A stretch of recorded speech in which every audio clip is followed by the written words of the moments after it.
السلام علیکم ورحمت الله وبرکاتو.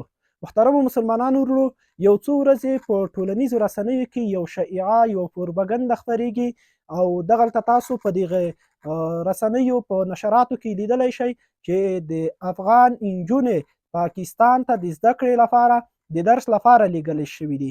نو دغه خبره د څو ورځو نه په ټولنیزو رسنیو کې نشر کېږي چې ډېرو خلکو دغه خبره په سخته بدرګه کړه او چا ورباندې سخت خفګان وښود، چا ورباندې سخت غبرګونونه وښودو، حتی هغه بې غیرته او بېدینه هم ورباندې غږېدل چې هغوی خپلې خویندې میندې او افغان خویندې هغه یې کفارو ته په لاس ورکولې او په خپلو خویندو او میندو او په خپلو افغانانو پسې کور ته چاپې راوستلې.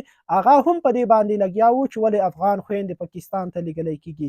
د دوی غیرت او د دوی هغه رضالت هغه خو 20 کاله مخکې لا معلوم شوی دی. هغوی خو د هېڅکله د افغانستان په حالاتو نه خبرېږي او نه دې پرې غږېږي.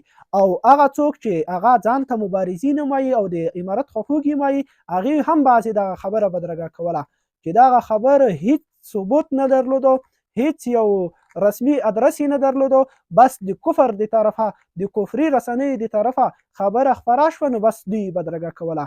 مونږ باید د اسلامي نظام چې یو وارې مونږ د اسلامي امارت سره بیعت کړی دی، نو بیا یې باید په هره خبره کې د دوی معتقد پاتې شو، د دوی خبرې ته انتظار پاتې شو. دغه اعلامیه تاسو وګورئ، نن د لوړو زده کړو وزارت لخوا خپره شوي چې هېڅ افغان نجونو ته اجازه نه ده ورکړې شوې چې هغه پاکستان ته د زده کړې لپاره لاړ شي. اما که په پاکستان کې کوم افغان مهاجرین دي، هغوی ته د زده کړې زمینه برابره شوې وي، په هغې کې بیا د امارت سره هېڅ خبره نه ده شریکه شوې. امارت په هغې باندې کوم لاسنیوی نه لري، ځکه چې هغه د امارت د لاس نه وتلې خبره ده. نو دا د دښمن افواهات او دروغ دي چې غوښتنه کوي چې دوی دا غواړي چې اسلامي امارت بدنام کړي، خو لیکن الله جل جلاله به انشاءالله د اسلامي امارت حفاظت کوي. دوی همیشه داسې افواهات، داسې پروپاګنډې نشر کړي دي چې په هغې باندې غواړي چې اسلامي نظام بدنام کړي.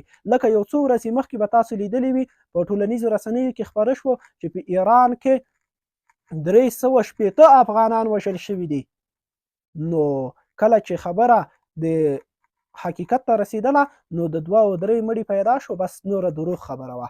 نو دغه خلک کوشش کوي چې د یوې کمې استفادې نه، د یوې کمې موقع نه په استفادې سره دوی داسې یوه کړنه ترسره کړي چې هغه خلک هسې هم په هغه کمه موضوع به خبر وي، نو خبره دومره ورته لویه کړي چې هغه ډېره د امارت په خلاف باندې یوه ستره موضوع ترې جوړه کړي.